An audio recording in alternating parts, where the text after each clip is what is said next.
Hi, in this video I will review the Micron Fineliners. We will test their line widths, crosshatch and sketch with them. But before we start, I would like to invite you to our Drawing Discord server, the place where you can share, discuss and learn. Link in the video description. Are they the best? Let's find out.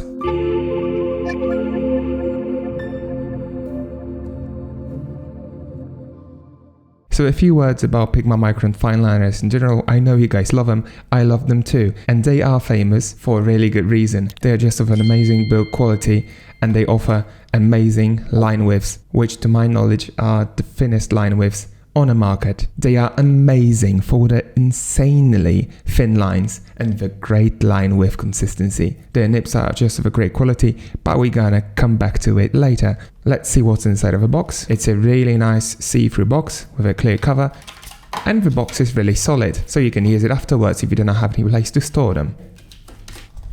Okay, so as you can see, this set contains 7 line widths, and you may gonna be wondering, what's the 003? And of course, it did not come in my set, but I have plenty of 003s, so I did not get the bigger set because I've got the 003 already. I've got like 6 or 7 of them in my drawer. So it's a really nice thing that the Pigma included the line width explanation, but the only one thing that is not listed in here, which is the 003, it is the 0.50 millimeters. And all of these line widths you can see in here, you can find them on the internet as well. And it's a great feature because I actually cannot recall any brand doing such an explanation. If you guys know, let me know in the comments. But in here, all of the line widths are nicely explained. So if you've been watching my previous videos, you know that I love these Fineliners for their amazing build quality, for their great nibs. And these nibs, I mean, for real, they're just amazing. But there's one huge drawback to them. They wear out quickly, and here's why. Everyone that says the Microns wear out quickly, I believe, is referring to the 003, 005 and 01. Because when you want to make a fine liner that gives you such a thin line, there has to be some trade-off. And this trade-off is the durability, because it's absolutely impossible to make something that's going to survive the long drawing sessions at the same time providing you with the thinnest line width on the market. Because most of the people are going to use them on a cheap paper with a really rough texture, which definitely is not going to help them last longer. So just a Fineliner set, with that exception that it's an amazing set. In my opinion, they're just the best in the world, and they come with a brush tip. We're going to see how it performs later on in the video. You can see in my other video, Twitch link, I'm going to give it a video description, and maybe I'm going to put a card in here, that the Unipin's brush, however, does not look amazing, does not look like this one, which is of a great build quality, and you can feel that this is a brush, but Unipin brush performs surprisingly well. Right then, so let's begin the first test. So a few words about the line width tests. If you haven't seen any previous videos of mine, on the left side I've got a cheap office paper that you use on a daily basis for your printer, and on the right side I've got a Canson paper which is meant for sketching and drawing, and all of the drawing videos that you can see on this channel are made in this paper. So every Fineliner going to be tested on both. I'm going to draw the lines from the middle to the sides, and with every Fineliner I'm going to draw the fast and the slow line, because the fast lines tend to be way thinner than the slow lines. So without any further ado, let's speed it up.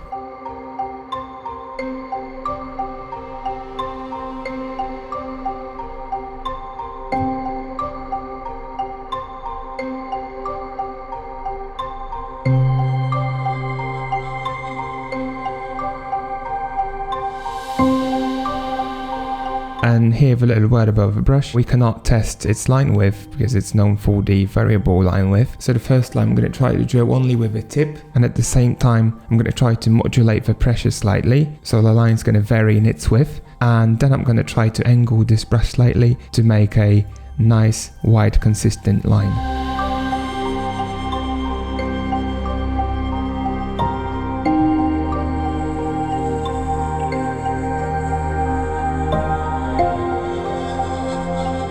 Okay, here we go. So let's talk about these results. As you can see on the 08, in particular the slow line on this Canson paper, I unwillingly angled the Fineliner. The way I kind of inducted the unnecessary friction, because I angled it slightly upwards, or maybe you're going to call it downwards, and the nib just went into some vibration and some little leak into the sides that's present in here. I did not use it lately. Maybe there's just a case of this particular one, but on a cheap paper you can see there's not a case. Once you're going to be watching other reviews of the Fineliners that I've got on my channel, you can see that like Unipins or maybe the Rotring, they do not follow this pattern this nicely. Pigma has a great range of the line widths, regardless if it's a fast line or the slow line. They are really close to each other. Maybe we can see like the 0-1 on the both sides. They differ significantly between the fast and the slow lines. However, for the 0-2, 0-3, 0-5, the further we go to the sides, the line width consistency is maintained way better.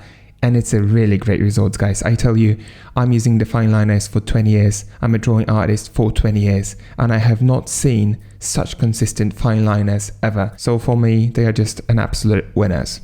And we can see that the brush tip performed really well. I've been trying to achieve the variable line widths on the left and on the right side.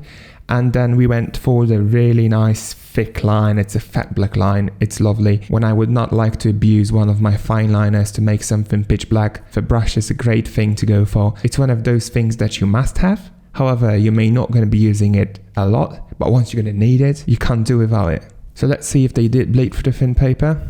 They did not bleed. Even the brush did not bleed through. I'm kind of surprised because this paper has proven himself to be really vulnerable towards bleeding. Now let's go for the crosshatch test.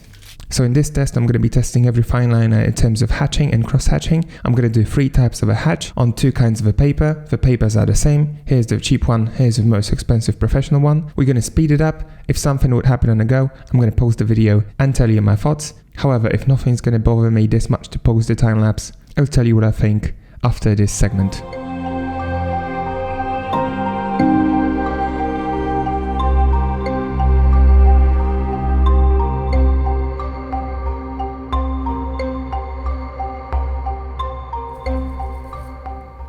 So if you have seen any previous videos of mine, you know that I'm always testing the smudging and if they leave any print on my finger, and especially on this cheap paper, it's way more present than on the Canson paper. However, the Microns perform amazingly well because that's the 0.8. In the meantime, the Unipin started to leave a huge print on my finger and were leaking to the sides. I believe that was from 0.5 or 0.6 line width, but with Microns, 0.8. is not a problem. The ink gets dry instantly, and as for this really poor quality paper, this line is relatively very sharp.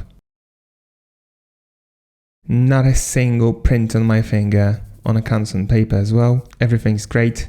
I just love them for the quality. This archival ink performs amazing. Please, Micron, don't change it. The cross-hatching with a brush is always difficult because the cross-hatching is for these really rapid and fast lines. I'm going to try to reproduce these lines, but of course keep in mind that it's just a brush. We will see how it goes. There is a little problem with this paper, but I'm really surprised. I'm really surprised. I was going to say, of course, there is a problem. It leaves a print. It's not as big of a print as I would expect from the brush to make. Wow, I'm really impressed.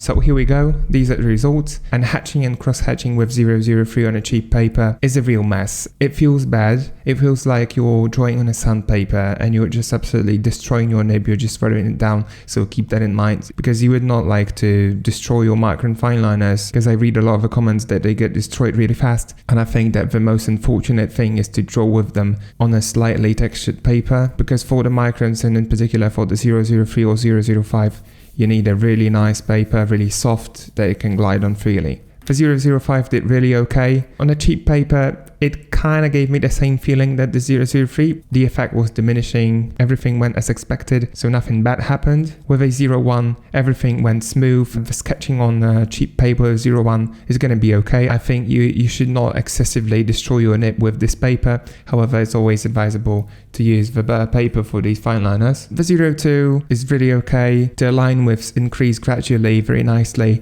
and I'm really happy with it because in each style you can see that the line widths get stronger and stronger. Starting from 03, you can make the surface pitch black with these Fineliners, and with the 05, it's an absolutely great coverage. The line sharpness on both papers is very good. On this more expensive one, however, the lines are great, the lines are sharp.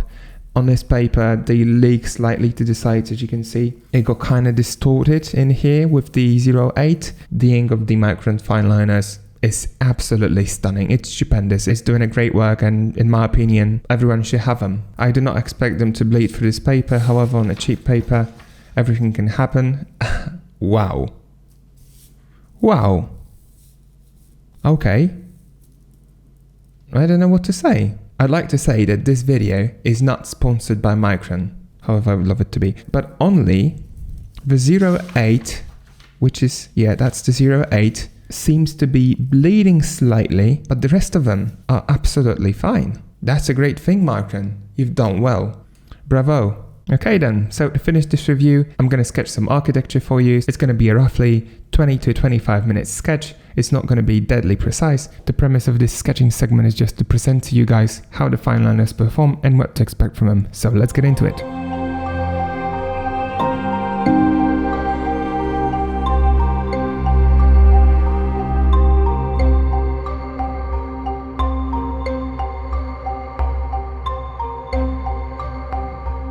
So here's the final sketch.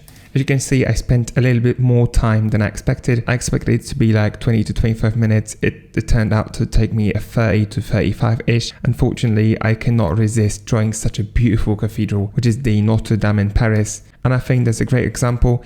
It represents the line widths of these Fineliners. I think I've used actually every single of them, maybe despite 02. I've been using the 003 to get this really nice background sketch, and then I went for some details. With 005 I did a little hatching on here. With 03, 05 and 08 I drew all of these nice outlines and these thicker black lines, and the 003 for some vague lines in the background and for some nice details in here. And maybe after recording this video I'm just going to come back to this sketch and finish it a bit more. If I'm going to do so, I will post it on my Instagram and maybe post in a news feed on my channel. So not to make it any longer, because there's nothing more to say than these Fineliners are just amazing. And I'm going to keep drawing with them for as long as I can, for as long as they're going to make them. If you're wondering if you should get yourself a set of these, absolutely, there's no question. They are cheap. They're of an amazing quality. You can draw beautiful things with them. You can be absolutely sure of your lines. And you've got these two, they're secret weapons. 003 and 005, absolutely stupendous. So that's it for today's review. If you like this video, please let me know in the comments. If you'd like to see me reviewing any other Fineliners or any other drawing equipment, please post a comment down below. I do my best to deliver the best drawing tutorials and the best equipment reviews I can. Please let me know if you'd like to see more videos like this, and the links to my tutorials and other drawing videos are going to be in the description of this video. Please remember to like and subscribe to this channel, because as you can see, very few of you are currently subscribed to my channel. I hope we can fix that, and that way I'm going to be able to provide you more videos of even better quality. So stay tuned, like, comment, subscribe, and as always, see you in another video. Happy drawing, bye!